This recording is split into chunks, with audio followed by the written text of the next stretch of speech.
Денешната пресконференција е поднос на актуелното она што се случува вчера и денес поврзано со изборите. Имено Зоран Заев работи на сценарио за одложување на изборите, затоа што се плаши од избори и се плаши од соочување со народот. Зоран Заев многу добро знае дека изборите за него значат крај на политичката кариера, а потоа следи одговорност. Зоран Заев знае дека сето ова негово владење, кое е препознатливо по виткање на кичмата, рекет, изнуди, уцени, трговија со националните интереси, тепање на граѓаните и праќање на рекетари, народот не го одобрува. Затоа Зоран Заев не сака соочување со народот.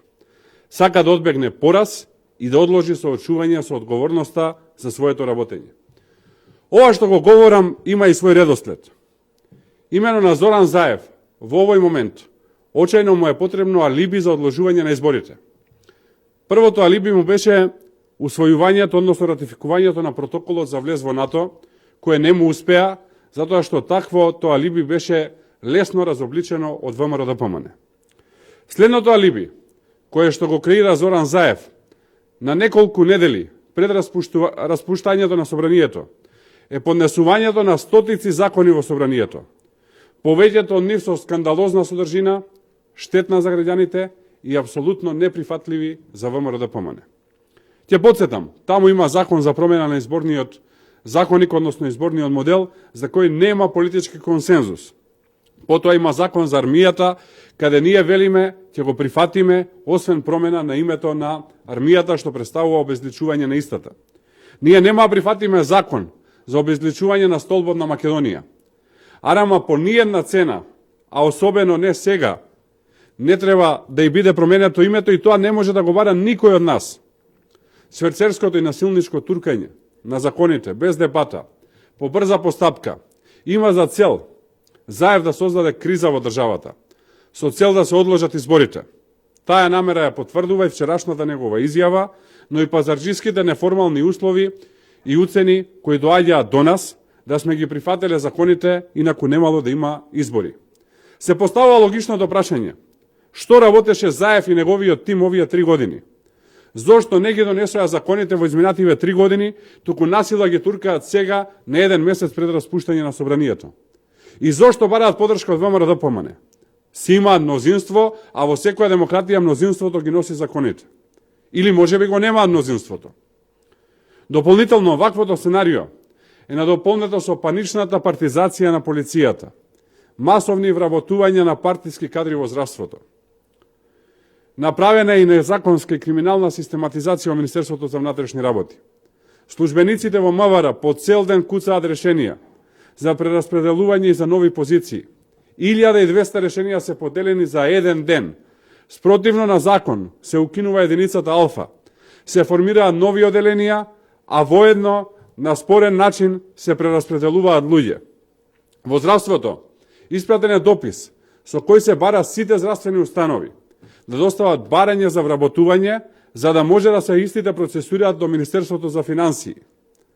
Овие се работи за стотици вработувања на партиски кадри, роднини и пријатели на функционери на власта. Такви веќе над 150 по број се случуваат во МЕПСУ и во ЕЛЕМ. Меѓу другото, се продолжува и со задолжување на државата. На скандалозен начин се предлага амнестија за кодошите, оние кои што беа лустрирани, и укинување на истата таа лустрација која што значеше расчистување со темните страни на комунизмот. Сакам да ги предупредам сите раководители и останати лица кои имаат овластувања и подпишуваат масовно акти во овој период, да внимаваат, многу да внимаваат, да го следат законот, затоа што за секое незаконско дејство ќе има одговорност, без разлика за кого се работи. Заев е уплашен и се плаши од соочување со народот. Го повикуваме да не ја носи Македонија во длабока и тешка политичка криза за која само тој ќе е одговорен. ВМРО-ДПМН нема да ја прифати коцкарската игра на Зоран Заев и нема да прифати уцени.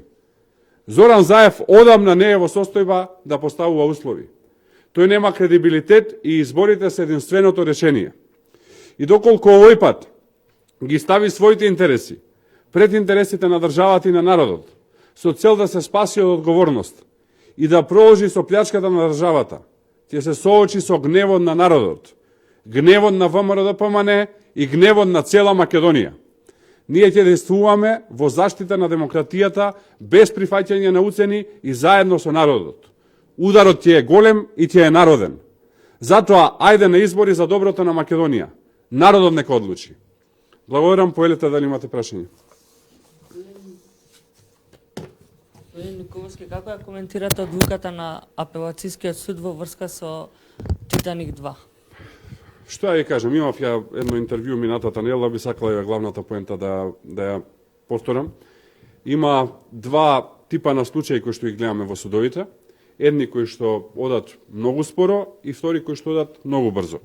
Во едните или судијата заборава да закаже рочиште по 90 дена, па почнуваат од почеток, или вака се донесуваат ослободителни пресуди, а другите гледаме одат по 12 часа на ден, па преспиваат луѓето, па продолжуваат утреното. Во првите има договор со Зоран Заев, во вторите нема договор со Зоран Заев.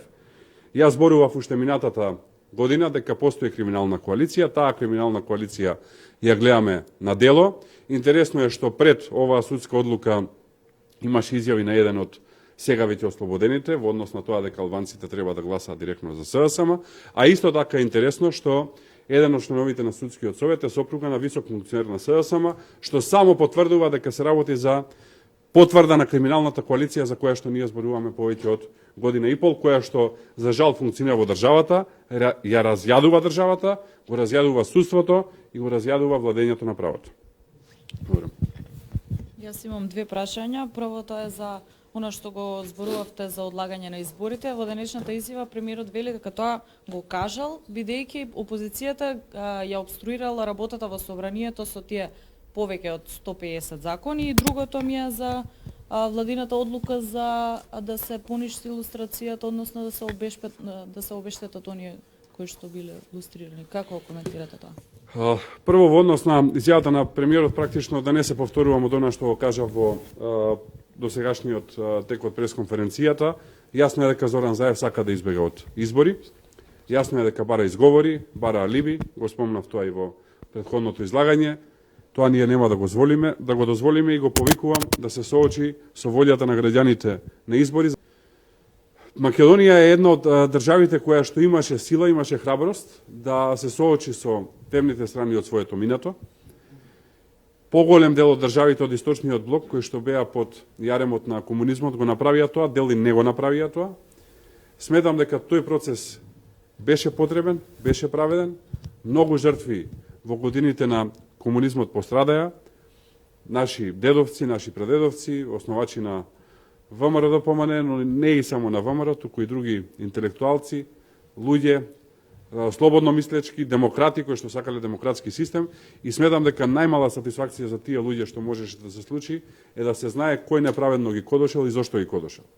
Застанувањето на СДСМ во заштита на кодошите на почетокот на 2020 година, на повеќе од 30 години од падот на комунизмот, само потврдува дека СДСМ вредно, секојдневно, си ја заработува титулата, односно она што го имаат во својот статут, а тоа е директен наследник на Сојузот на комунисти на Македонија, би кажал на најцрните страни од Сојузот на комунисти на Македонија, затоа што и во тој Сојуз на комунисти имаше честни луѓе кои што, например, никогаш не потпишаа со Бугарија дека имаме заедничка историја, или не потпишаа со Грција да оваа држава се вика Северна Македонија, така што СДСМ се покажува како најдоследен продолжувач на најтемните страни на Сојузот на комунисти, на колишевизмот и останатите работи кои што ги гледавме во тој период. Благодарам. Господине Николовски, почесниот конзул во одредени медиуми се појави веста дека почесниот конзул на Латвија пријавил кај министерот Димитров дека Бојан Јовановски му нудел, барал од него рекет. Како вие го коментирате овој случај? Па драго ми е. Знаете дека што излегува вистината вака на виделина, знаете дека Зоран Заев се закани дека ќе ме тужи за клевета по однос на случајот рекет. Јас пред неколку месеци во телевизиско соочување, телевизиска дебата со министерот за надворешни работи Никола Димитров, јавно во таа емисија го кажав ова што сведокот го кажа денес. Односно, кажав дека еден амбасадор на земја членка на Европска Унија реагирал кај министерот за надворешни работи, затоа што почесниот конзул на таа држава, веќе еве сега излезе по име државата, бил рекетиран од страна на Бојан Јовановски и останати лица поврзани со него, тука и синот на Катица Јанева и останати. Тогаш тоа беше најостро демантирано од Никола Димитров, дека таква работа немало, дека тоа било лага и така натака, но пред вистината и боговите молчат, еве неколку месеци подоцна во судска постапка се потврдува дека Никола Димитров знаел за рекет и не пријавил за рекет, што е кривично дело, и би сакал да ги повикам јавното обвинителство и останатите истражни органи да го повикаат Никола Димитров, да го прашаат зошто не пријавил и соодветно да поведат кривична постапка против него, затоа што за скривање или непријавување на кривично дело е исто така кривично дело. Очекувам прво министерот за надворешни работи да поднесе оставка и второ кривично да одговара заради тоа што не го пријавил рекет. Фала и на сите.